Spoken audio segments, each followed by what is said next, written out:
नमस्कार मैत्रिणींनो, लग्नानंतर होईलच की प्रेम ह्या मालिकेमध्ये आता वसुधाने एक नवीनच प्लॅन केला आहे। ती जीवाला बोलली होती आणि जीवाची बाजू घेण्यासाठी नंदिनी ठामपणे उभी राहिली होती। एवढंच नाही तर नंदिनीने वसुधाला जीवाची माफी मागायला लावली। त्यामुळे वसुधा आता पूर्ण चिडलेली आहे आणि ती प्लॅन करत असते की काही करून आता नंदिनीला आपल्याला संपवायचं आहे। तर लगेच तिला रम्या म्हणते की आई, तू कितीही प्लॅन केले ना तरी तुझा प्लॅन काही यशस्वी होत नाही।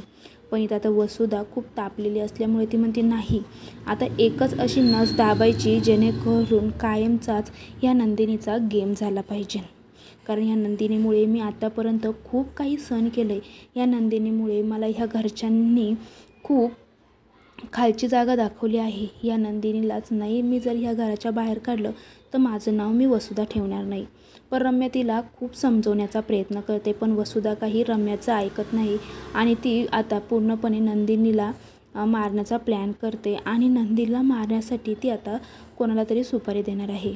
तर आता नंदिनी ह्या वसुधाच्या नवीन प्लॅनमध्ये फसेल का, की ती तिचा जीव वाचू शकेल, हे सर्व बघण्यासाठी आपल्याला पुढील एपिसोड बघावं लागणार। आणि त्यासाठी तुम्हाला चॅनलला सबस्क्राईब करावं लागेल, व्हिडिओला लाईक करा आणि कमेंट बॉक्समध्ये तुमची प्रतिक्रिया नक्की कळवा। थँक्यू।